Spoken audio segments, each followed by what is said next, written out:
This is not a kid-friendly show.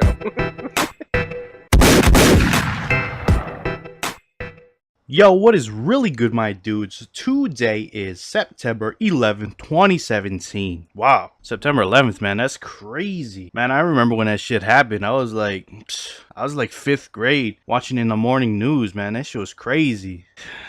Even after all these years, man, that shit is fucking crazy. Like, thoughts go out to those families and those affected, even after all this time, man. One time for them. But without getting too serious, because I really don't want to go down that route, let's jump into why you guys are here, and that is for today's news. So today we see the quest Witch's House, which is one of the most oldest quests to date, is now free to play. They've also given the house a fresh new lick of paint, and they fixed some bugs and made the whole quest a smoother experience overall. So along with its new layer of modern sheen, they've made every effort to retain the look and feel of the Witch's House you know so well, even if you completed the quest long ago. So go ahead and check it out, look at the new visuals, it looks really cool. Honestly, that's all I really got for the main game update today. But let's jump into the patch notes because there's always good stuff going on over there. So let's see what we have. The loading screen will no longer constantly reappear in the Poison Waste sewers when using the NXT client. Some blocking around the foliage around Yakimaru's shark pool has been removed. An incorrectly colored tile in the Linza's tomb in the Barrows has been fixed. A floor tile near the zoo in Ardone has been fixed. A minimap icon for the World Gate has been added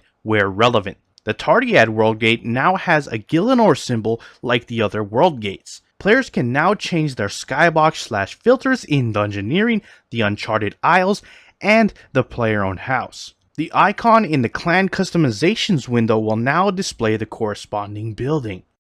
Players can now teleport to their house via the Ark Island's house cosmetic when their teleport arrival location is set to Portal. By correcting a typo, there are now double the number of possible variations for straight tiles in Shattered Worlds. Scroll bars that would show in the skill guide when a page had too few entries to require scrolling has been fixed. A typo when transforming Sacred Clay weapons has been fixed. Iron Man can now participate in Flash Powder Factory minigame, but cannot buy the XP rewards. Ellen Anterth in the Max Guild now plays the Invention Skill Cape emotes.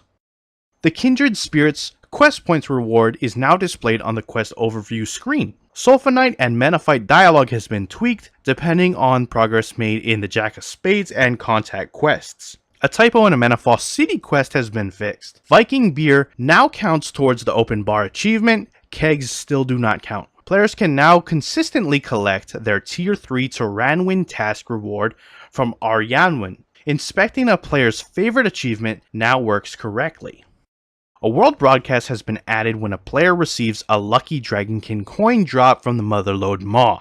The following changes have been made to Living Wyverns. The radius of the fire warning effect has been increased from 1 tile to 2. The fire is now 4 times more effective. The environment freezing effect now takes twice as long to build stacks, and the Wyvern's attack speed has been reduced. Players can now use the 6th Age circuit to teleport to the Memorial to Guthix. The bleed from the shadows on Path 3 of Araxor will now clear at the end of Phase 2. Araxor's spider spawn speed has been increased. Right-clicking the collection button on the Beast tab no longer states travel. The Rune Metrics loot log now records items that are auto-collected or auto-converted. An action bar pop-up that appears for new members has been removed. A disconnect when trying to place coconut milk into vials with some ingredients stored in a Beast of Burden has been fixed. Adding a rune which was previously deleted from the rune pouch will now work correctly. The augmented Abyssal Wand and Orb can now cast Slayer Dart. Bank pin protection has been added when attempting to destroy a completionist cape. The adrenaline debuff timer will now display on the debuff bar when drinking a Super Guthix Rest potion. 4 new Iron Man / Hardcore Iron Man quick chat messages have been added under the community Iron Man. A debuff icon has been added when being frozen by a skeletal wyvern. Players can now claim a clan Vexilium from the head guard in the clan Citadel. A clan broadcast message can now be toggled that'll display the name of the admin plus who disallows / allows guests to enter or talk in the clan chat channel. The clan job title of Ancienter has been replaced with alternate account. Visiting Clan Citadel for the first time each week will now send an Adventure Log update. An Adventure Log update will now be triggered when capping at a Clan Citadel. And the following are some hotfixes that went live throughout the week, so pause if you really want to check them out real quick. They have already been in the game prior to this update though, so keep that in mind. Anyways, moving on to some ninja fixes. Players can now see their current streak and loot while in the middle of a streak at Telos. Clicking the Quest tab in Legacy Interface mode will now open the Quest Child window instead of the larger Parent window. The buy limit has been increased from 100 to 1000 for bronze to adamant weaponry and armor, allowing better synergy with Invention. The moving house menu accessible via the estate agent has been improved. Pies, cakes, and pizzas will now stay in the same inventory slot when consumed instead of jumping to the first free slot at each stage of eating. Wilderness gargoyles have been relocated to the ruins east of the wilderness volcano. The player's camera will no longer be slightly zoomed in after the Araxor phase transition to Araxi. The messaging given when trying to craft various elemental shop equipment if the player does not have the relevant book with them has been improved. Ferocious rings now have a loot beam value of 50k. The Prifdinus Gnome Glider now uses the same left click options as other glider points. Players can now use bamboo and golden bamboo to fletch turtle traps at a level 96 fletching. Scrimshaws of lower charge can now be combined to fully restore charge. For example, combining two 3-hour superior scrimshaws will create one fully charged scrimshaw of 4 hours and one 2-hour scrimshaw.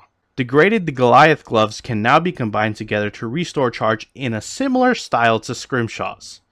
And finally, we got some NXT fixes. They saved approximately 70 megabytes with some interface optimizations. Increased the amount of hit markers that can display on a player or NPC at any one time. Fixed potential crash in Windows custom cursors. Added support for FPS capping. By default, the maximum FPS will now be set to 10 above your monitor's refresh rate. And by default, the maximum FPS will now be set to 30 if RuneScape is not your focused window, conserving power and GPU usage. So that is it for the main game update and the patch notes. Links to both of them will be down in the description below, should you choose to go check them out yourself, and do so there. Anyways, if you enjoyed the video, hit that like button. If you are not subscribed and you want to stay updated on all things RuneScape related, then hit that subscribe button. Anyways, I appreciate you guys watching. I'm out. Peace.